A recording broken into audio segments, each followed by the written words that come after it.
Hey everyone, it's Caroline from Caroline Adams Coaching, and I am super excited about today's video because we are talking about one of my favorite topics, INTJ careers. So if you are an INTJ contemplating your next career move, if you are trying to figure out which INTJ careers are the best fit for your unique personality type, you're in the right place. And I should say, I am an INTJ myself, so I have decades of experience personally thinking through some of the ideas that we're going to talk about today. So first caveat before we get into this, if you were expecting this video to provide an easy roadmap to here are the 3 occupations that are good fits for INTJs, that would probably annoy you anyway as an INTJ.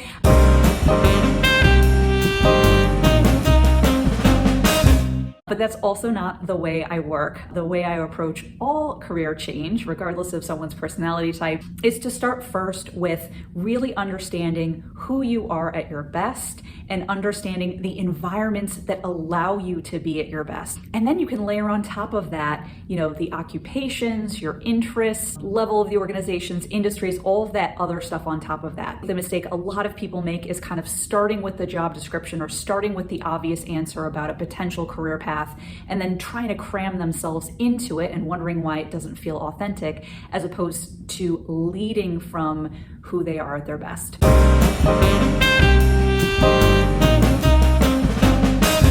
So, if you're watching this video and you're still here, you know that an INTJ stands for introverted, intuitive, thinking, judging. And I'll include the link to 16 personalities below. Definitely check out the definitions for those labels because they can be a little misleading in terms of what they sound like they mean and what they actually mean in practice. You also know, if you're an INTJ, you know that this is one of the rarest personality types. INTJs make up 2% of the world's population and just 1% of women. So welcome to this very rare and beautiful butterfly that is the INTJ personality type. And don't let the rarity trick you into thinking there aren't a lot of career opportunities for you. The opposite is true.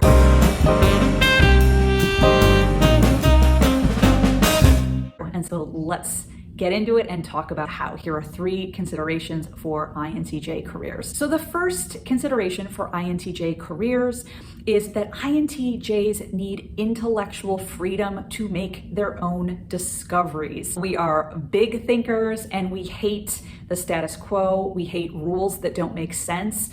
We hate any sort of conventional wisdom that doesn't actually work in the real world.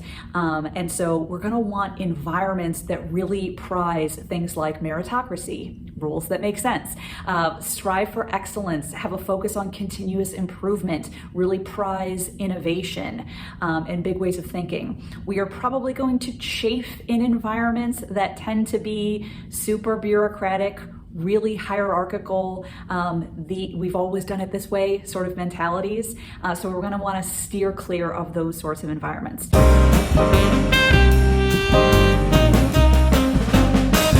So here are a couple of things to think about within that broader context of having space to really explore and be free intellectually. So one thing I would invite you to think about is the structure of the organization. And again, this is just an idea. It's not a set in stone absolute, but you might consider a flatter organization, or at least an organization where you have access to the right people. Any place where you're gonna have to jump through hoops or get 5 layers of approval, especially when stuff doesn't make sense and that there's a lot of bureaucracy and red tape, that is really gonna be a challenge for you. I think it's also interesting to think about something like a startup or an organization that has less structure, that's more free-form, kind of fly by the seat of your pants. And I think it's interesting for a couple of reasons. Number one, it could be a really great opportunity for you to be the person that comes in and creates those repeatable processes, that creates that innovation, that brings in some of that structure that is meaningful and works in the real world. And a culture like that could also be very annoying for you to work in and navigate, because, if it might feel like super illogical or super chaotic. And so I would really do your research and really talk to people and understand what it's like to operate in that. And I would also say, if you are that person that sees those opportunities as an INTJ, you're probably readily going to see, oh my gosh, we could do this, we could make this so much better, we could totally re-engineer this. If that is not part of your baked in job description and why you're there, you see that opportunity, you come in and start going after it only to be told, stop rocking the boat. Obviously that's not a fit. So you're going to want to make sure you get buy-in from leadership, from your team, whoever you need as far as stakeholders, to make sure that there really is that shared value in you going in and making those changes.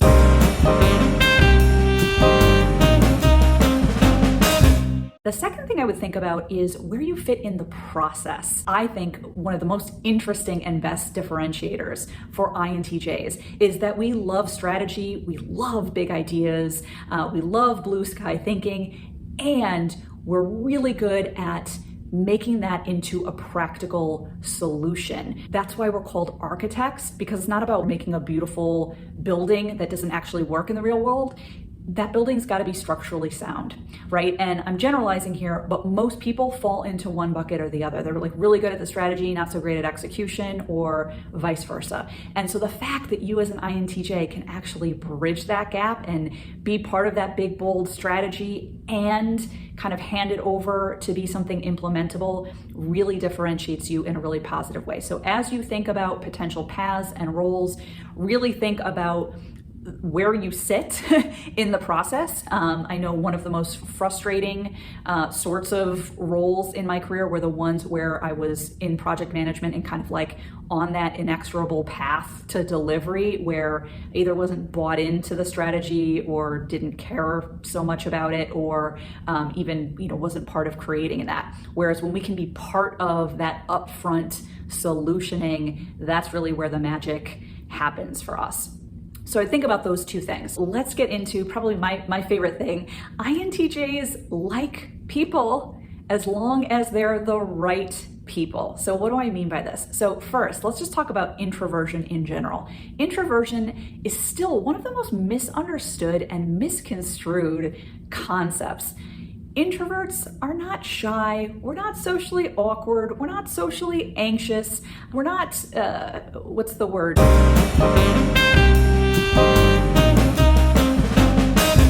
You can be those things, but it's about where you get your energy. And in general, introverts tend to get their energy from going inward. Extroverts get it externally from other people. Again, there's a spectrum, right? So it's not all black or white. But introversion is about where we get our energy. So INTJs in particular get a really bad rap. The 16 Personalities actually says that a lot of fictional villains are based off of the INTJ personality type. And again, I think this is because we're perceived as antisocial or something, but it's really just about our energy.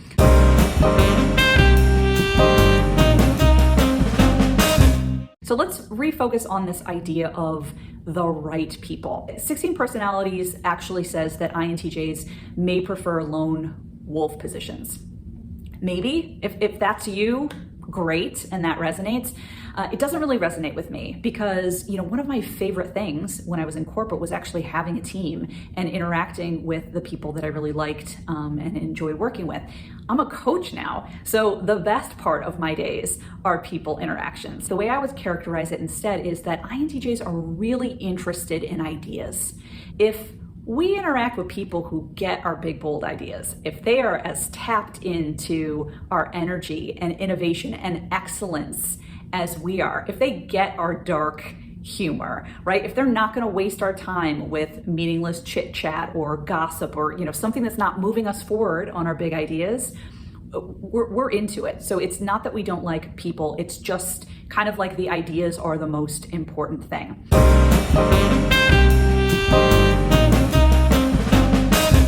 And we have to be very careful about recharging, right? And our downtime after those interactions with people.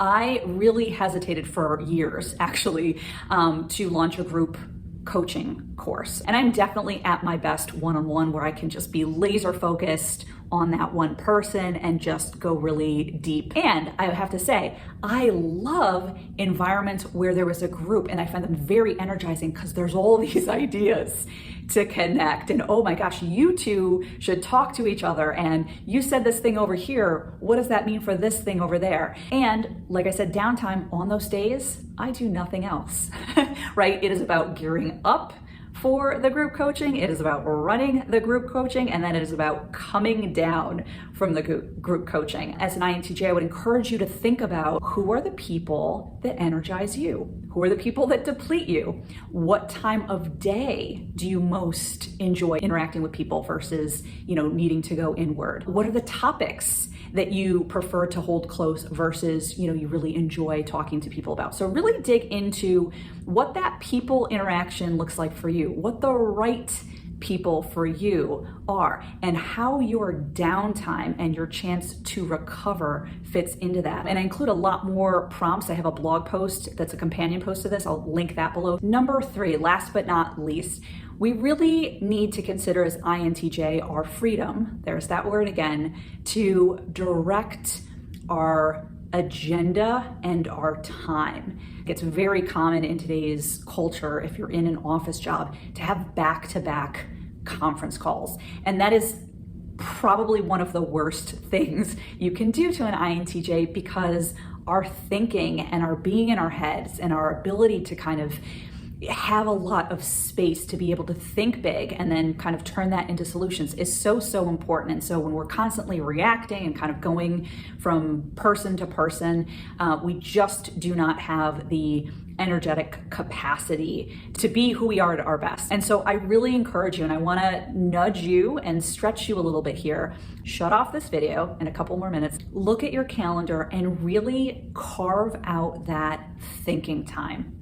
Right? And again, think about the time of the day, think about the space, and really protect that time from anything else. And I typically hear a lot of objections. Chances are the only person who is putting restrictions on your time is yourself. If you're really in an environment where someone is micromanaging you, contact me, because we got to airlift you out of there anyway. I do this as an exercise with all of my clients, and every single person, when they do this and they really look at where they're spending their time, they're able to carve out so much time. I hope this got some ideas flowing. I would love to hear your feedback. I would also love to hear, as an INTJ, what's been really important for you to look out for as you consider your career. Again, these are just 3 that I'm sharing as a starting point.